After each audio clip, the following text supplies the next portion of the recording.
Monaco, Monaco, Monaco, Monaco. In light of the recent decision by the FIA World Motorsport Council regarding the Monaco Grand Prix, I just want to take a minute and talk about Monaco. First, a little background.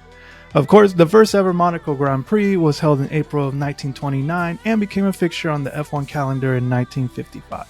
It has never been taken off of the schedule since then. That's crazy.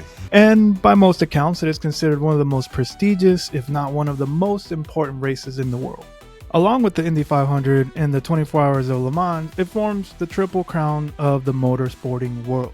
Side note, it's also the only race on the F1 calendar that doesn't adhere to the distance requirements set by Formula One, or track grade, or podium location for that matter. Best idea ever. All of this glitz, glamour, prestige, and yet I'm left wondering if Monaco is still worth keeping on the calendar. Over the years, it's become more of a spectacle than a race, picking up the moniker of the world's most expensive procession. It's widely known that pole position is king at Monaco precisely because of the lack of overtaking opportunities. In fact, the most overtakes completed were 23, and that was back in 1997, and honestly, it was only because it was raining. The cars since then have gotten bigger, making it nearly impossible to overtake on track. Last year, the winner, Charles Leclerc, achieved a long-awaited win in his home race. He secured pole on Saturday and was never passed on track.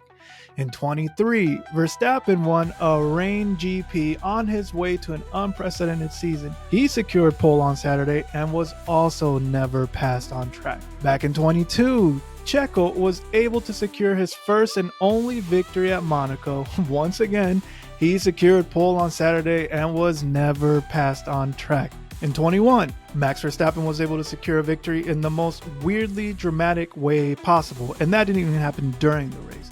In this race, during qualifying, Leclerc had secured pole but had subsequently crashed during qualifying. Try as they might, his mechanics were unable to fix Leclerc's car, and so he was out of the race. This left Max Verstappen as a de facto pole sitter. He was never passed on track. He won the race. Finally, in 2019, Lewis Hamilton was able to secure a victory, and he would dedicate this win to Niki Lauda, who had recently passed. Hamilton set a course record and secured pole, and although it came close, he was never passed on track.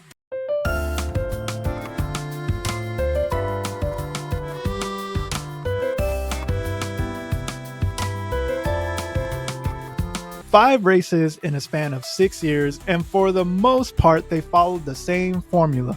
Exciting and drama-filled quali, followed by a race that only saw lead changes when the front runners were called to the pits. Again, no overtakes on track. At least none that mattered. While others would have it eliminated to make room for new or more exciting circuits, or honestly just bringing back old favorites in its place, it's clear that Monaco is becoming a polarizing track amongst fans. So, enter the FIA World Motorsport Council. This year, and of course until they rescind it, the race will be a mandatory two-stop race. This change will apply to both wet and dry races, and teams will be required to use a minimum of 2 different tire compounds. This was done, according to them, with the primary intent of improving the sporting spectacle of the event. So, it's clear that something needed to be done, and the FIA is banking that strategy considerations will add excitement to the race, and that from an excitement standpoint, it was not offering much. Even so, others would argue that this step is still not enough, and they either need to do something more drastic or honestly just get rid of the race altogether. To them, it's a long time coming, and it's about time that the race be removed from the calendar. Personally, I don't think they'll ever remove Monaco from the calendar. Why? Too prestigious. Honestly, it's too prestigious. Do I think the last several years have been lackluster? You bet. But it was obvious that something needed to be done, and through this ruling, the FIA World Motorsports Council seems to agree. So, will this year be more exciting? Hopefully, and if it's not, the voices for having it removed off of the calendar will continue to grow and grow and grow. But hey, these are the last years of these regulations. Next year we get new regulations and smaller cars. Who knows? But that's just my opinion. What do y'all think?